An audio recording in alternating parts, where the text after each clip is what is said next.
মা মাটি ও মানুষের প্রাণপ্রিয় নেতা যুগ্ম আহ্বায়ক দলনেতা জনাব নুরুল আমিন চেয়ারম্যান সাহেবকে কিছু বলার জন্য আমি অনুরোধ করছি।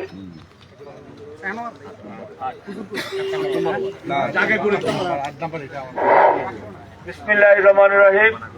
বাংলাদেশ জাতীয়তাবাদী দল ৪ নং দুম ইউনিয়নের ৮ নং ওয়ার্ড কর্তৃক আয়োজিত আজকের এই দোয়া মাহফিলে সম্মানিত নেতৃবৃন্দ, সভাপতি উপস্থিত, সম্মানিত নেতৃবৃন্দ উপস্থিত, অত্র এলাকার মুরব্বিয়ান ভাইরা, আসসালামু আলাইকুম ওয়া রাহমাতুল্লাহ।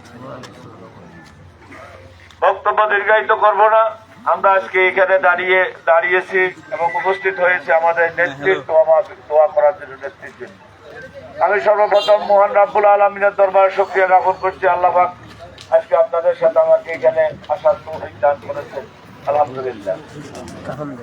শ্রদ্ধার সাথে স্মরণ করছি আমাদের প্রিয় নেতা, বাংলাদেশ জাতীয়তাবাদী দলের প্রতিষ্ঠাতা শহীদ রাষ্ট্রপতি জিয়াউর রহমানকে। আল্লাহ যেন আমাদের নেতাকে জান্নাত নসিব করেন। শ্রদ্ধার সাথে স্মরণ করছি আমাদের প্রিয় নেত্রী দেশনেত্রী বেগম খালেদা জিয়ার জন্য এবং আমরা আমাদের নেত্রীর জন্য আল্লাহর কাছে দোয়া করি, আল্লাহ যেন আমাদের নেত্রীকে জান্নাত নসিব করেন।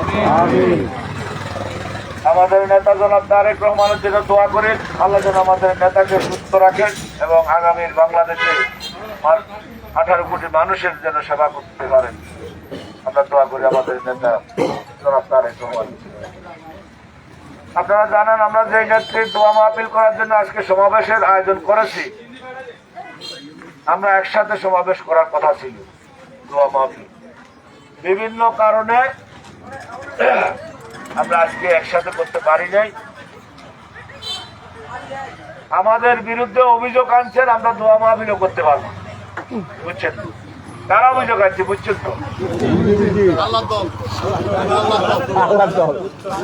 এই যে এই লোকরা আমরা একসাথে দোয়া মাহফিলও আমাদের নেত্রীর জন্য না করার জন্য অভিযোগ আনছে। এইগুলো করতো কারা এক সময়? আজকে আমরা আওয়ামী লীগ চলে গিয়েছে মনে করছিলাম, জুলাই বিপ্লবে মনে করেছিলাম আমরা স্বাধীন হয়েছি। আসলে আমরা এখনো স্বাধীন হইনি।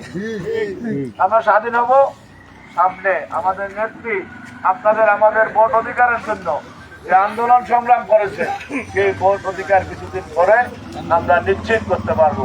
সেই দিনে বাংলাদেশ স্বাধীন হবে। আমরা আমাদের নেত্রীর জন্য যে দোয়া করি, এই দোয়ার পাশাপাশি আমাদের নেত্রীর রেখে যাওয়া দলের পাশে আমরা যদি থাকতে পারি, উনার রেখে যাওয়া দলকে আমরা যদি জনপ্রিয় করে তুলতে পারি, উনার রেখে যাওয়া দলকে আমরা সকল সময় যেন সকল দলের চেয়ে শক্তিশালী একটি দলে রূপান্তরিত করতে পারি, তাহলে কেবল আমাদের নেত্রী শান্তি পাবে। তাই আমি বলবো আমাদের সকল নেতৃবৃন্দকে আপনারা বিএনপির পাশে থাকবেন। আপনাদের নেতা শহীদ রাষ্ট্রপতি জিয়াউর রহমানের প্রতিষ্ঠিত দলের কাছে আপনারা অভিযোগ দিলেন, আগামীতেও থাকবেন।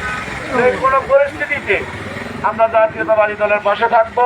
জাতীয়তাবাদী দলকে সকল সময় সে আরো বেশি শক্তিশালী করে আমরা গড়ে তুলব। আমার বক্তব্য দীর্ঘায়িত না করে আমাদের নেতৃত্বের জন্য আপনারা সবাই দোয়া করবেন। সূরা ফাতিহা পড়বেন, সূরা ইখলাস পড়বেন 3 বার, দরুদ শরীফ পড়ে আমরা দোয়া করব। সবাইকে ধন্যবাদ। আসসালামু আলাইকুম।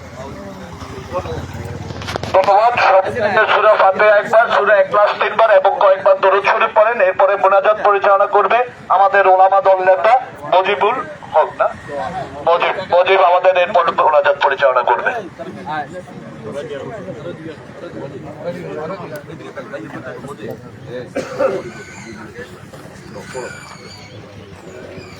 اللهم آمين.